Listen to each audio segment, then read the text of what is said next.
Right, absolutely. I've got a constituent in my district, and he hasn't been paid unemployment benefits for 3 months running. He was paid initially, so he got $6,000 worth of benefits. They switched him to another program. He got another two payments of 300, so a total of approximately 6,600. I saw his email from the Department of Labor. It did say that he's entitled to a balance of $14,899.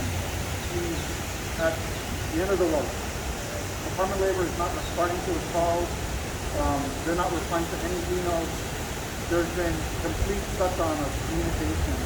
The problem is, he was desperate. He contacted me, called other lawmakers, but again, to no avail, nothing happened. I stayed with him on the phone for 3 hours. We did our best to work this out. I wrote a really strong letter to both the governor and the director of labor, saying that not only does my constituent have these problems, but thousands of others are in the same dilemma. They're facing eviction, unable to pay their bills, they're on the brink of becoming homeless. They don't have the ability to buy food. And so, with the billions of dollars coming in from the federal aid, I'm shocked that this time we still have thousands of our Hawaii residents not being addressed with their claims of unemployment benefits. They have to do a better job. If the governor hires the next 700 people, well, maybe we need to hire another 500. At the end of the day, thousands of people are in dire straits. Many will become homeless. So there are grave consequences.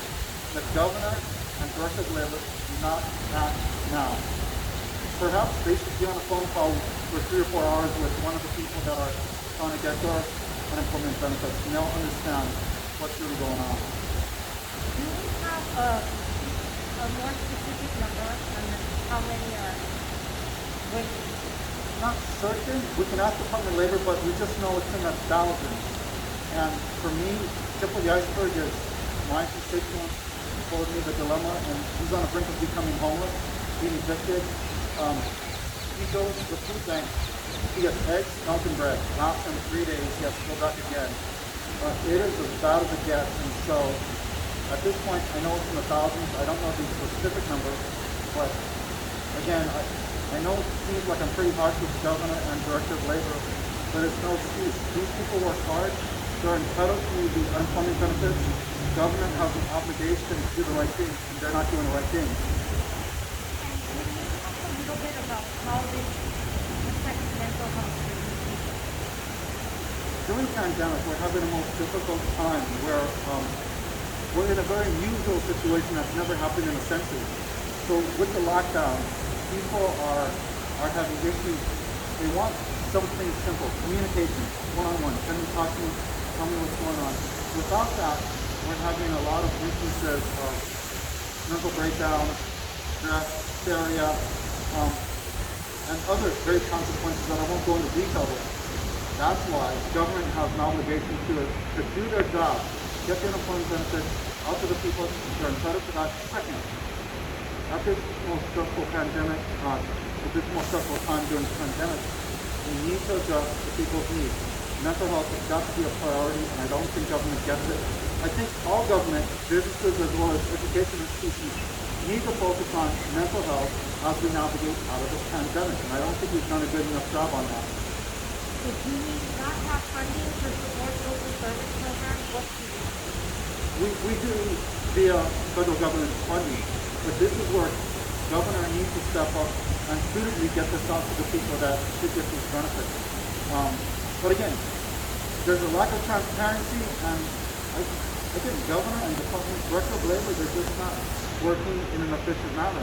That's why we're having thousands of people waiting for the unemployment benefits that are lost for words. They don't know what to do. And again, the governor and the director of labor, unless they're on the brink of going homeless or being evicted, I don't know if they feel the pain that our people are going through. That's the dilemma we're going through right now, in addition to mental health issues.